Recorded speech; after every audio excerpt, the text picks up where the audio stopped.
ए भैया,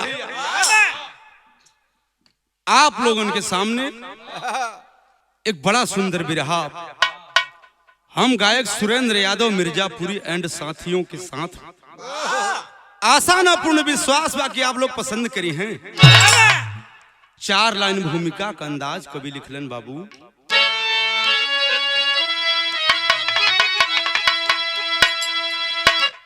प्रेम करता अगर कोई भगवान से तो मदद करते भगवान हर हाल में। प्रेम से दास के दास बन जाते हैं, दास अरदास करता अगर आज से बिन मर्जी उनके ना होता है सवेरा।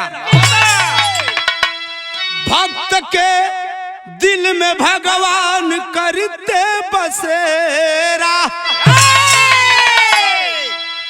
कवि सागर कहें भक्ति वो भाव है, सब भगत के ही दिल में संवर जाती है।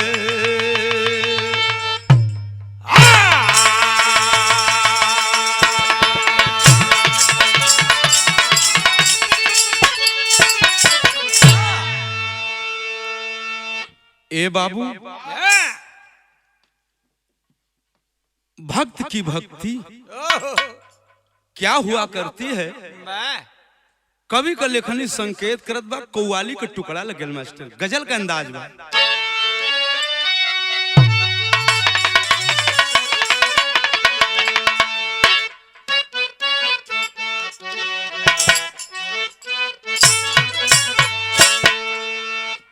किसी आशिक ने अपनी मासूका से कहा, क्या कहा? अरे ऐसा पहली, अरे ऐसा पहली बार हुआ है, ऐसा पहली बार हुआ है,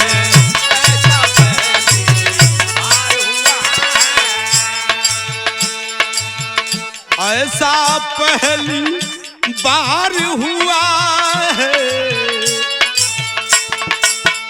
ऐसा पहली बार हुआ है, ऐसा पहली बार हुआ है, ऐसा पहली बार हुआ है, ऐसा पहली बार हुआ है।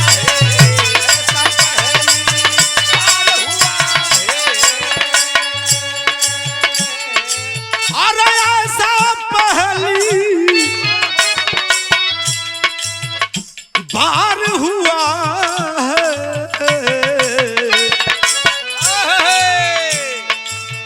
हमको किसी से, हमको किसी से प्यार हुआ है, हमको किसी से प्यार हुआ है।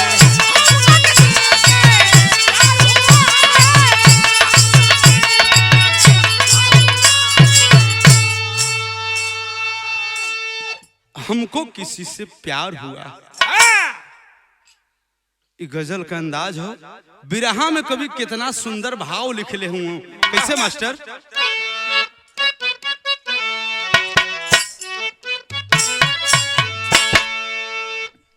भगवान की लीला केहू जानत नहीं कि कब का हो जाई। कभी लिखत हूं का, अरे उनकी लीला, अरे उनकी लीला कोई न जाने,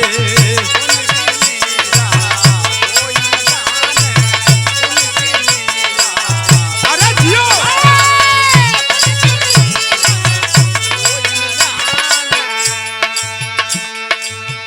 उनकी लीला कोई न जाने,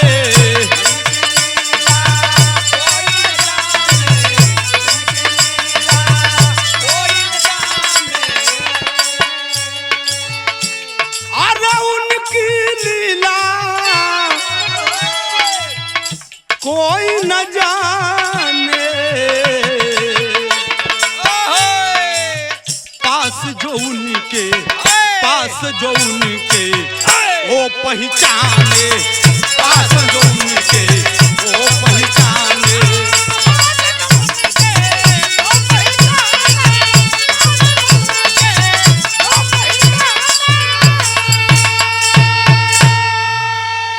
जियोलाल, कहानी का शुरुआत हो गई।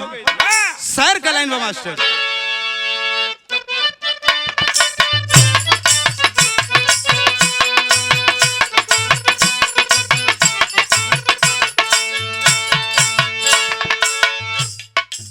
कहानी कहाँ का बा, कैसन बा, गौर करेंगे। भक्त भगवान का यह टूट बंधन होता है, भक्त भगवान का यह टूट बंधन होता है, कहीं पर धूप तो कहीं पे छाया होता है।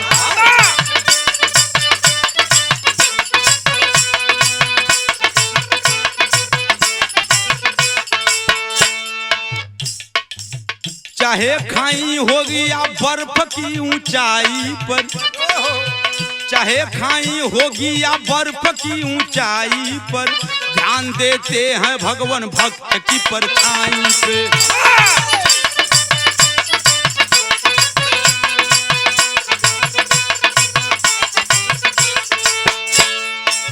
भगवान भक्तों की परीक्षा लिया करते हैं, भगवान भक्तों की परीक्षा लिया करते हैं, विपद पड़ने पे कहीं ध्यान दिया करते हैं।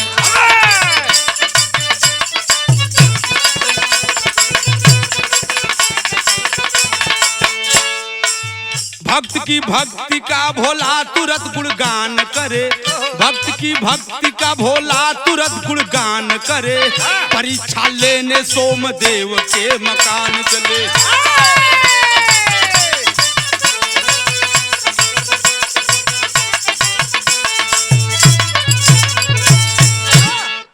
ए भैया, एक दिन के बाद भगवान भोलेनाथ मृतलोक में चल दिए। और जब मृतलोक में पहुंचलन है और हो गईलन कहाँ, काशी में। पवित्र नगरी भगवान भोलेनाथ का पवित्र नगरी काशी हो, जकरे त्रिशूल पर काशी बसी हुई है। वही नगरी में भोलेनाथ पहुंचलन, सोचलन कि आखिर चली कहाँ। जात हुए भगवान भोलेनाथ राजा सोमदेव के महल में। राजा सोमदेव काशी का राजा रहलन, उन्हीं के महल में पहुंचलन है। राजा सोमदेव को परीक्षा लेवे, वो समय भइल का बिरहा में बड़ी रंगीन गीत लग गई मास्टर।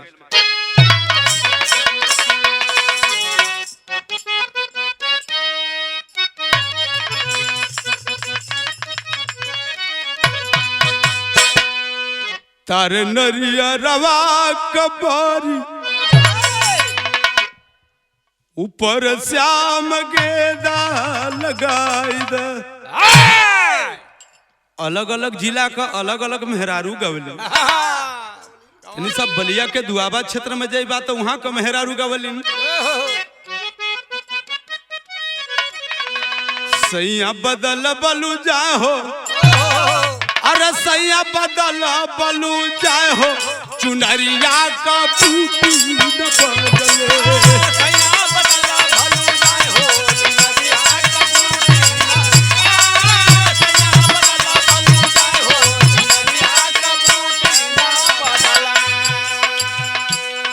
गाजीपुर में आई बात है, यहाँ गाजीपुर जिला का मशहूर गवैया सम्राट स्वर्गीय बाबू सुमरत गुरुजी गावे। कैसे गावत रहन बाबू, यह गावे। नदिया किनार मोर बोले, नदिया किनार मोर बोले, हजार बार बोले, हमारा पिया हमसे न बोले।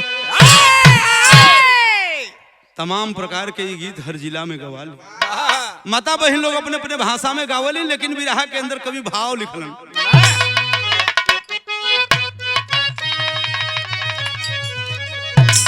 भगवान भोलेनाथ काशी के नगरी में पहुंचलन। राजा सोमदेव के जब महल में जात हूँ, वो समय भगवान भोलेनाथ के संगवा के रहे। कभी लिखत हुआ का, माया का बनाए कुतौआ, अरे माया का बनाए कुतौआ, बनौआ चले उनके संग में।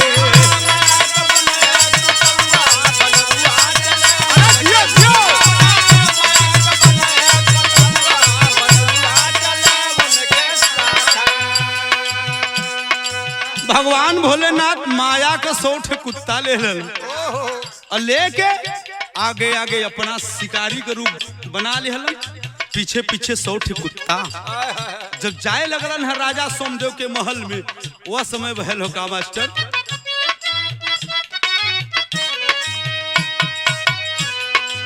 साधु कभे सवा भोला जी बनाए,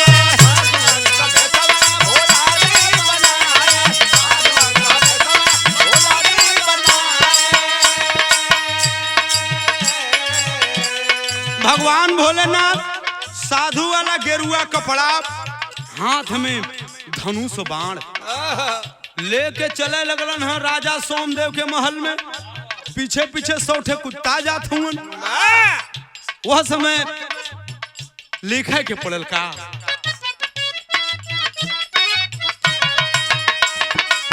साधु कभे सवा भोला जी बनाए,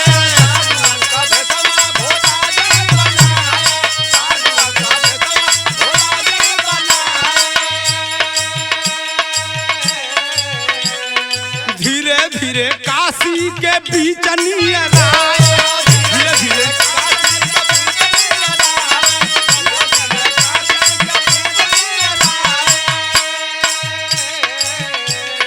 बाण मार कई दिहलन घौआ, अरे बाण मार कई दिहलन घौआ, बनौआ चले इनके संग में। अरे जियो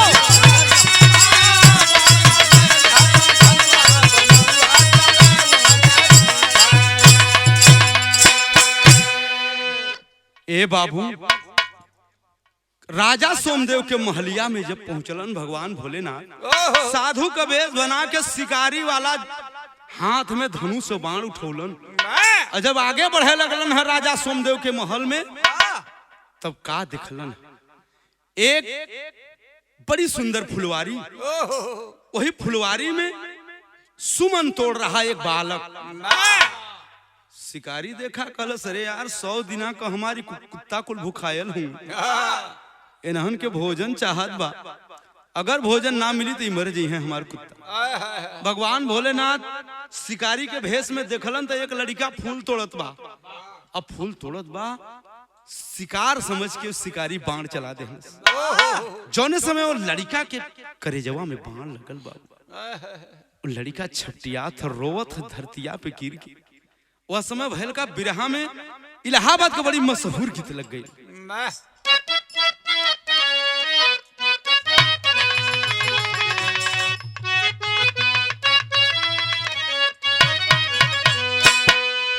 कौनो ननद अपने भौजाई से अपन विपद बताओ, कौन हो? यह कहले बा, अरे कही द भौजी भैया जी से,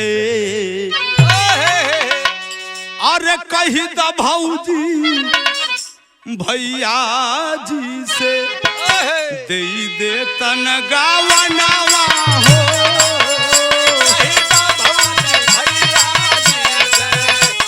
अरे जियो लाल क्या बात है।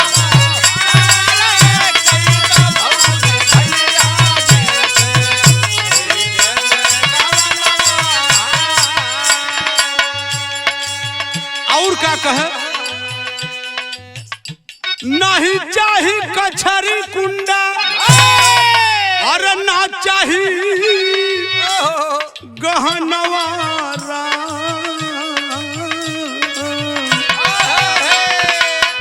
लोइया काटत गाल हिले, लोइया काटत गाल हिले, बेलत कइयो अरे जियो जियो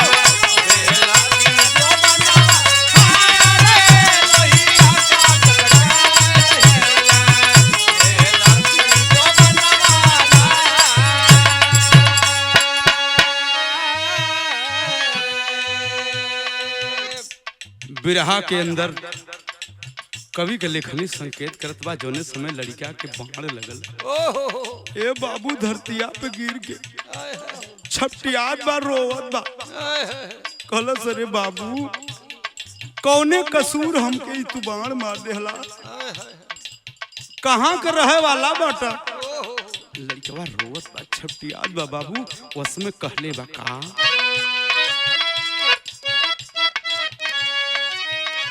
यह कहत बा लड़का अरे रोई रोई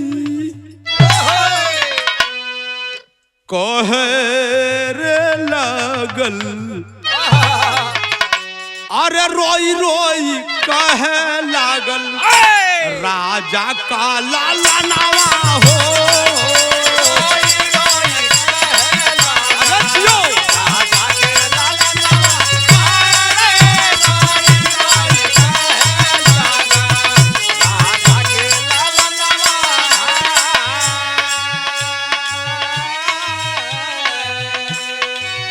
कवने करनवा मरला अरे हमरो परनवा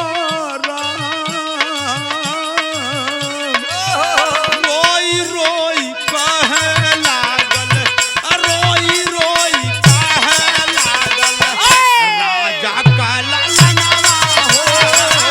रोई रोई कहे लागल राजा के लालनवा।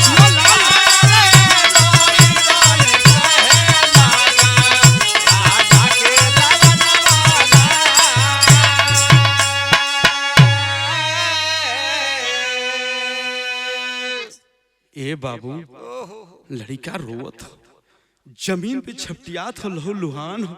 शिकारी दौड़ करके लड़के के पास गया और जब लड़कवा के पास शिकारी गए है बाबू, लड़कवा हाथ जोड़ के यह रोवत बा कि बाबू काहे मार दिहल। हाथ में फूल लिया रोवत बा कहत बा का कहत शिकारी से वो लड़का कहत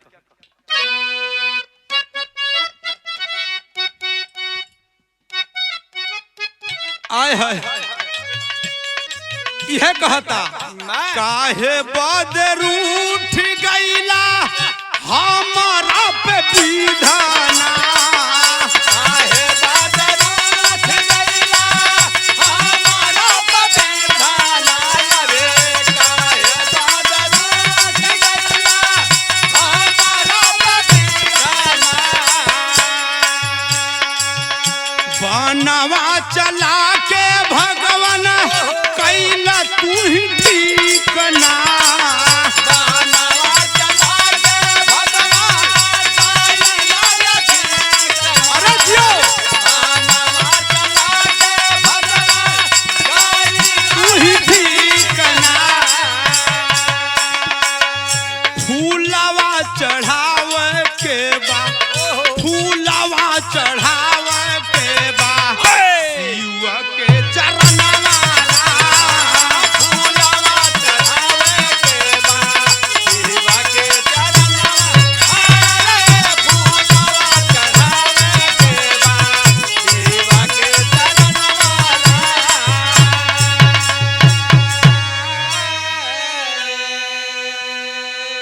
ए बाबू लड़का रोवता कलश बाबू जौन फूल ले ले भगवान भोलेनाथ के मंदिर में चढ़ावे के बा, लेकिन अभी फूल कैसे चढ़ी मालिक, ले लाई फुलवा के ले जाके चढ़ा दा। हम ए धरती पर से अब हमार समय आ गया, हम जाए चाहत भाई जौन कैला शिकारी वो ठीक कैला। रोवत बा लड़का कहत बा सरंगा का भाव लग गया।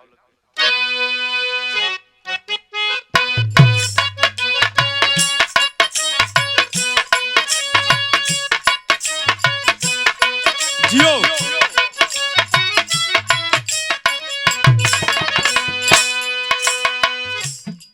कुछ ही क्षण के बाद वह लड़के का प्राण इस दुनिया से चल दिया बाबू। जब वह लड़का चल दिया शिकारी समझ गया कि अभी लड़कवा तो मर गई ले, लेकिन लड़कवा का लसिया के पोटली बना के गठिया कंधे पर लेके जब राजा के महलिया की ओर जाए लगल, राजा सोमदेव के शिकारी दिखले बा एक ठे बात कहलस का सोमदेव से कहल साधु सुनिला बचनिया हो, सुनिला बचनिया हो, जवन के भोजन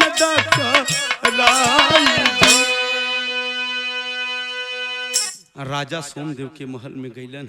शिकारी कहलन, अरे राजा तुम कैसे राजा हो? अरे काशी के माने जाने राजा माने जाते हो। तुम्हारे दरबार में हमारे 100 कुत्ते भूखे हुए, जल्दी से भोजन करा दे, नहीं तो मर जाएंगे हमारे कुत्ते। राजा सोमदेव कहलन, अरे अगर भिखारी वापस चल जाई तो बड़ी बदनामी हो। जौने समय राजा सोमदेव बतिया सुनलन, उस समय करत का हुआ भैया,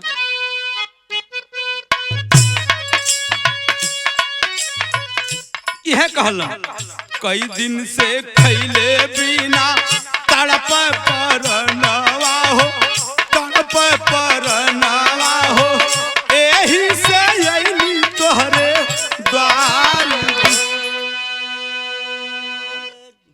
कई दिन से हमार कुत्ता भूखायल है, हमरो जान अब तब लगल, तोहरे दरबार में आके अगर ये भिखारी मर जाए बड़ी भारी पाप लगी, बड़ी भारी बदनामी हो। राजा सोमदेव घबराए लगलन, कहलन, अरे यार आखिर करी तो का करी। दौड़ल गईलन। कहाँ गईलन भैया? सुन के बचनिया सोमदेव दिहला भोजनावा हो, दिहला भोजनावा हो, दूध औरा रोटिया यार। दौड़ल दौड़ल गईलन राजा सोमदेव, देखलन तो घरे में रोटी और दूध के अलावा कुछ हो नहीं। गईलन अपने रानी से कहलन, अरे रानी 100 कुत्ता और एक शिकारी भूखायल हो, अगर भोजन न मिली तो मर जाए। जौने समय रानी सुनलिन, उठा के देहलिन।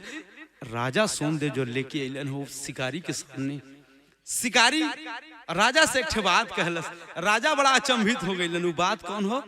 विदेशिया का लाइन लगल मास्टर।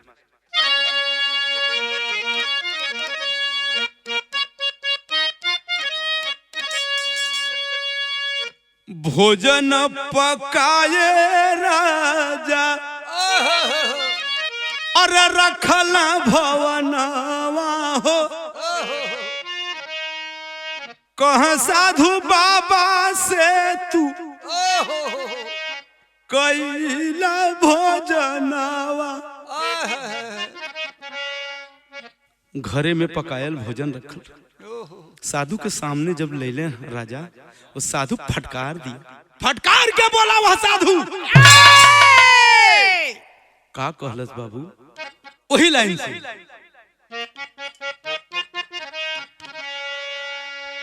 कह साधु सोमदेव से करब ना भोजनवा हो, लौट के चली जाइब अपने भवनवा। अरे राजा तेरे दरबार से हम चले जाएंगे, लेकिन भोजन तुम्हारा नहीं करेंगे। कलन सरकार हाथ जोड़ के कहलन राजा कि आखिर भोजनवा करबा को। तब शिकारी बतावत बका, मांसाहारी भोजन अरे करब तोहरे भवनवा पे, जल्दी से पका के लाव मांस का भोजनवा। मांसाहारी भोजन कर, शाकाहारी भोजन हम नहीं करते।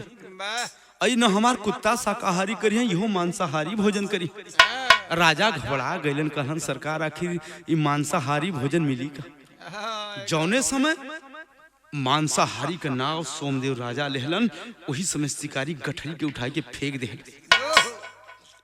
कलश ले ले मांसाहारी, उठा लो ये मांस का लोथड़ा, ले जाओ जल्द से बना करके लाओ और हमारे कुत्तों को खिलाओ, नहीं तो वरना मर जाए। जौने समय शिकारी गठरिया के खोलत बाबा, गठरिया जब खोलल है, राजा सोमदेव वो लसिया के पजरवा जब अलन देखलन तो उसमें भैल का करे जब फाटे लगल बाबू। बिरहा में सोरठी के भाव लग गया।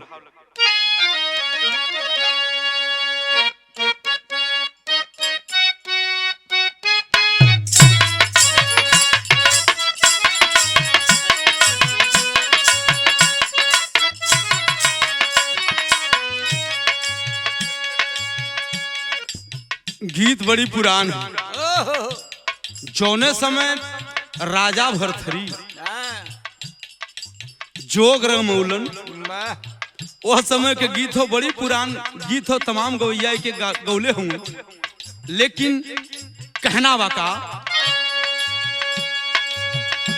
कौन करनवा जोगी जोग वारा माऊला रे जोगा वारा माऊला रे जोगा वाला माऊला होना कौन करनवा जोगी जोग वारा माऊला रे जोगा वाला मावला रे जोगा वाला मावला होना कौन करनवा भिखिया मांगिल हो राम कि आई हो रामा आवाने करनवा बिखिया मांगला होला आई हो रामा आवाने करनवा बिखिया मांगला होला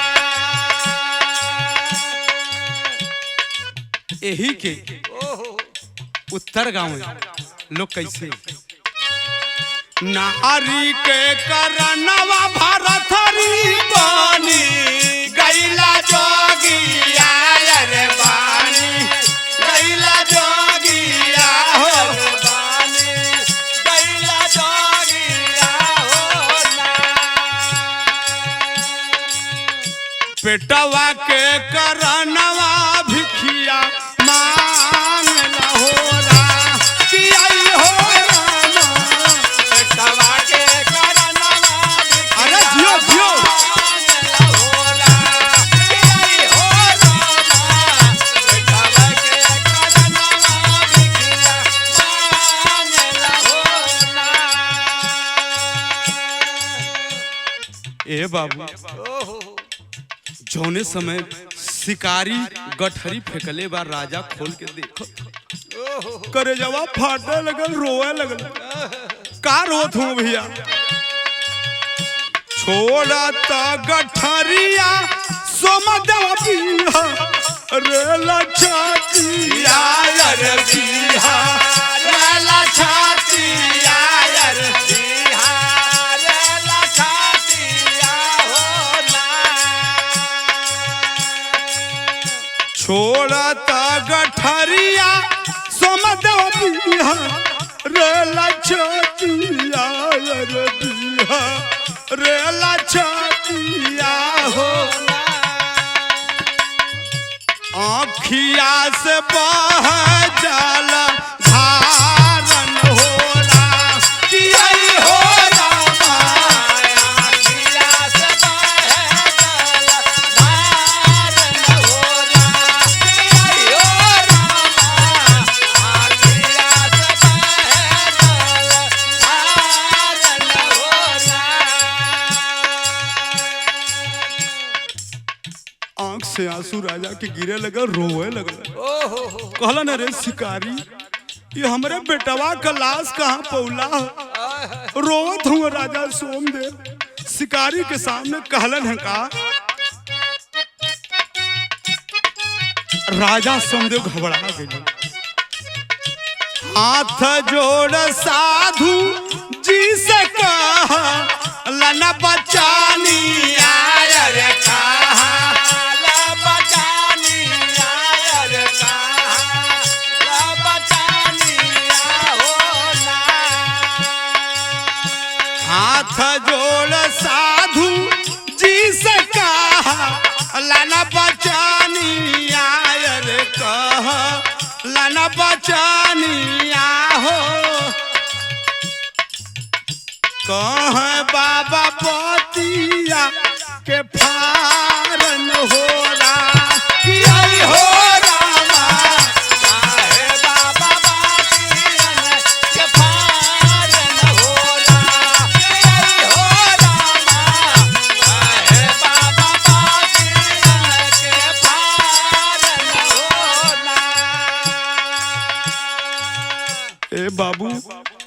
राजा सोमदेव रोवत हुआ, लेकिन वो समय शिकारी फटकार दिया।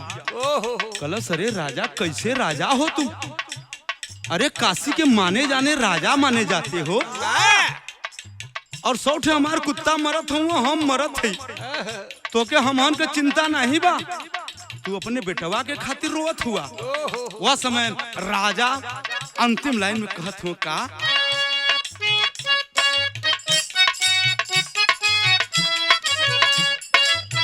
आय हाय हाय है कहलन, आँखिया का ज्योति रहला रासु गाना वायर हामा, रासु गाना वायर हामा, रासु गाना होना।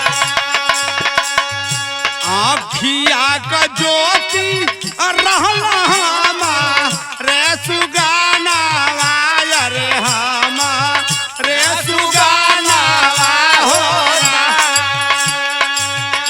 कैसे का भोजनावा कराई बहोरा, जियाई हो रामा, कैसे का भोजनावा कराई बहोरा, जियाई हो रामा, कैसे का भोजनावा कराई बहोरा।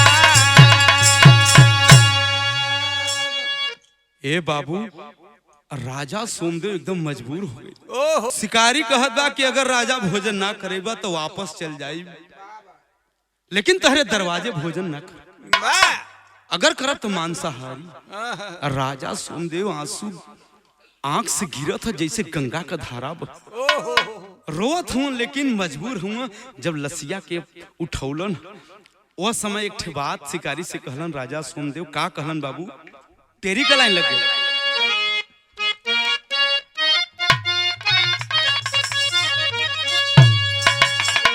अरे सुगनवा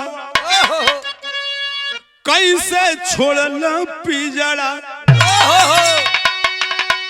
अरे मोर राम, सुगनवा कैसे छोड़ल पिजड़ा, अरे कहला सोमदेव धै साधु का चरणवा, यार चरणवा, यार चरणवा।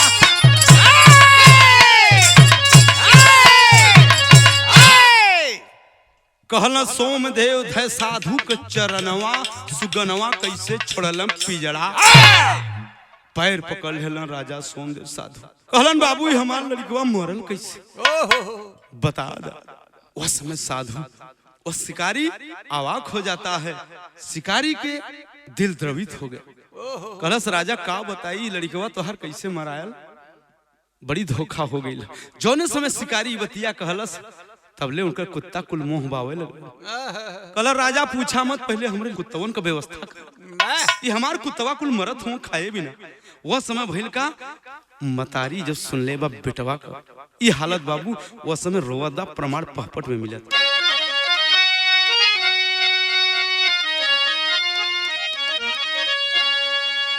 और बिलख बिलख के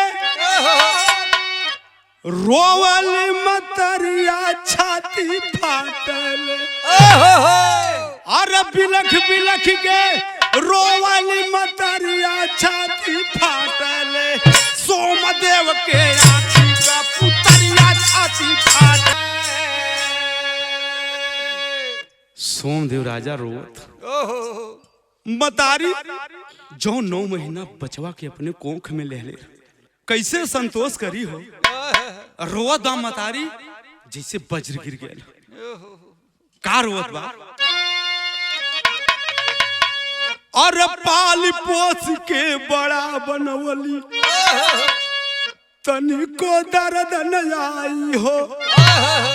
और लाश के बोटी बोटी राजा तुरंत दिए लगाई हो। अरे खाई पछाड़ा गिरल तुरंत महतरिया छाती फाटल। घरवा जो है पगली बोल बहुरिया छाती फाटल। मतारी पछाड़ा खा के गिर गई बाबू। हाय हाय रे राजा सोमदेव निर्दयी बन गईलन। निर्दयी बन के लड़का लसिया के बोटी बोटी काटत हुन। जब काटे लगलन बाबू निर्दयी बन गईलन। साधु के सेवा बदे सब कुछ करे के पड़े। बाहरे राजा सोमदेव काशी के राजा। कवि का लेखनी संकेत करवा मास्टर।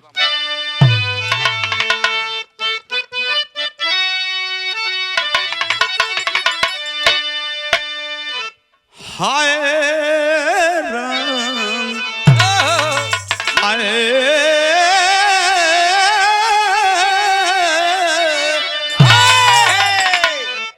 मतारी रोता का रोवली मतारी आपन और पीटी पीटी छतिया बाबू।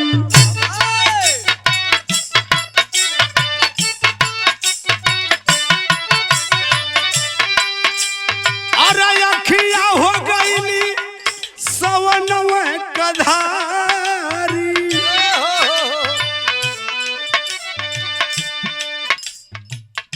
बोले राजा सोमदेव से साधु के समनवा बाबू।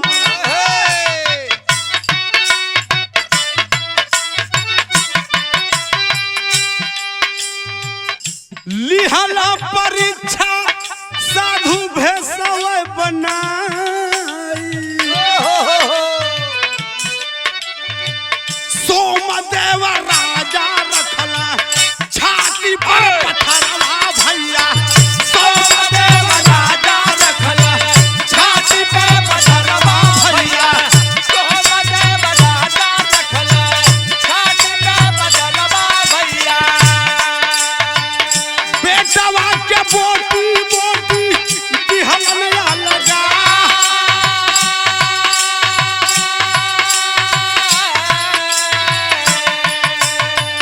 धोई धोई मासावा के भोजन बनावे बाबू।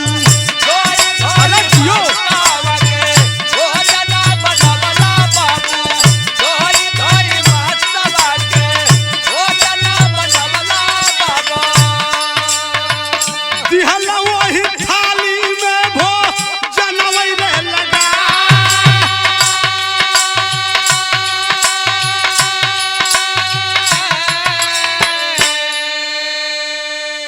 ए भैया जौने समय राजा सोमदेव बेटवा के लसिया के कटारी लेके बोटी बोटी अलगी आवे लगलन। निर्दयी बन गए और भोजन पकवा के जब साधु के सामने ले अलन, शिकारी के सामने। शिकारी कलस अरे राजा पहले ही हमार कुत्तन के खियावा, हमार कुत्ता भूखायल, हम ही भोजन ना कर। राजा घबरा गए कलन सरकार हमारे यहाँ बेटवा मर गया। तू कहत हुआ भोजन न कर, ये हमरे बेटवा का लाश कुत्ता खाई।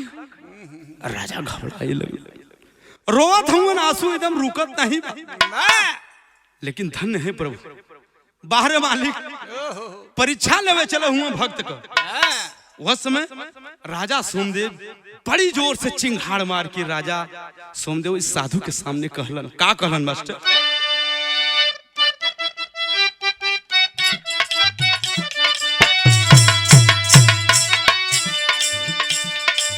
बोले सोमदेव तब साधु के समाना।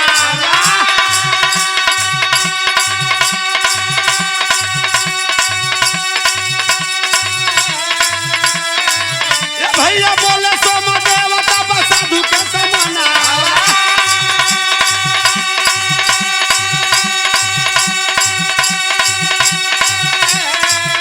अरे धोई धोई मसिया बनौली सरकार।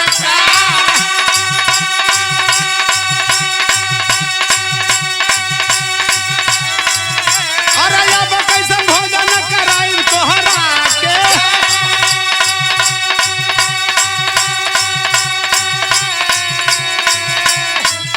अरे भोजन के साधु कर दिया इनकार।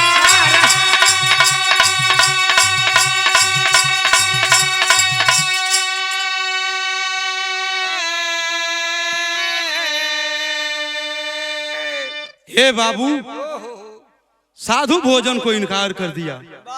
कहलस हम ई भोजन ना करो। राजा सोमदेव कहलन तब भोजन कौन करबा? यार हमार बेटवा मर गया भाई तो भोजन निक लगत बा। अब राजा थोड़ा तेवर में होत हुआ, लेकिन सोचे लगलन कि अगर भिखारी चल जाए दरवाजे से तो बड़ी बदनामी हो। आंख से आंसू राजा के रुकत नहीं बा। शिकारी कहलस हम गर्भ का भोजन करी। गर्भ का गर्भवा में जौन लइकवा हो ओके हम बना के खियबा तो हम भोजन करब।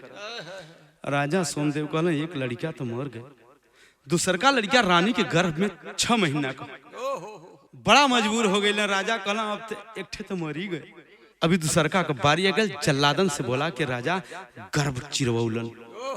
गर्भ से जब लड़का निकलल तो ओके बोटी बोटी कह के अब भोजन बना के जब साधु के सामने शिकारी के सामने ले गई, तब शिकारी बड़ी जोर से हंसल। अब बोलल कहले का मास्टर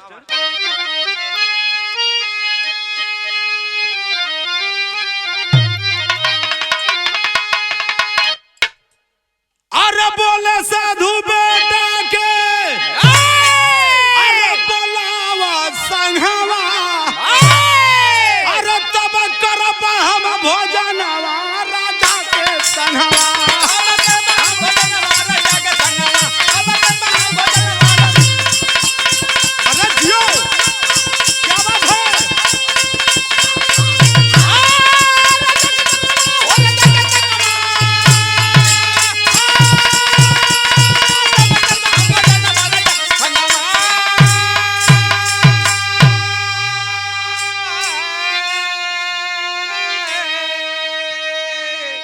वह साधु शिकारी बोला अरे राजा हमारे सामने बैठ करके भोजन करो। जब हमारे सामने बैठ के भोजन करबा तब हम भोजन करब। राजा सोमदेव कहलन ये कैसा शिकारी है, हमार दूठा लड़का चल गई कहो तो सामने हमारे संगे बैठ के खा। राजा सोमदेव कहलन धन्य है प्रभु तेरी माया, आप परीक्षा ले आयल हुआ कि मजाक करे आयल हुआ। तब भैल का मास्टर बोले सोमदेव तब साधु के समनवा अरे बेटवा के काट के बनौली हम भोजना।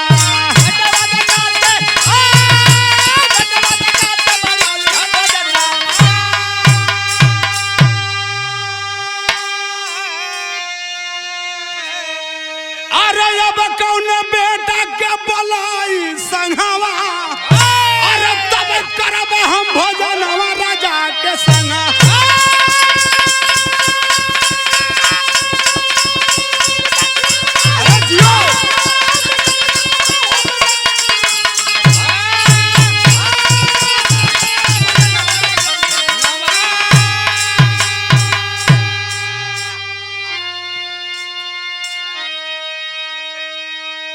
अब कौने बेटा के बोलाई संघवा तब करब हम भोजनवा राजा के संघवा।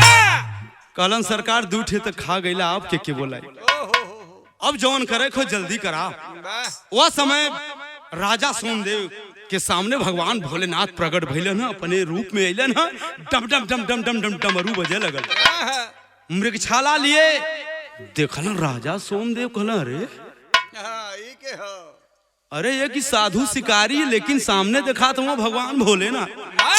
कहना यो मस्त राजा सोमदेव तूने परीक्षा में सफल हो गई, मांग ले जो मांगना है। भगवान भोलेनाथ के सामने राजा सोमदेव हाथ जोड़ के कहलन सरकार जौन परीक्षा हमारे संगे लेत हुआ वो कौनो गरीब आदमी के संगे मत लिया, नहीं तो ओकर ईमान दिख जाई। का कहत हूँ मास्टर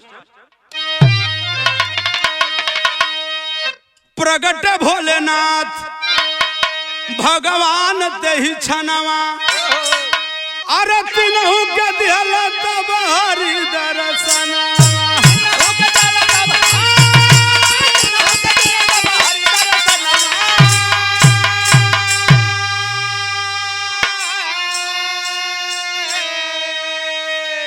अरे अइला दोनों बेटा तब माई के संघवा अरे तब करब हम भोजनवा राजा के संग।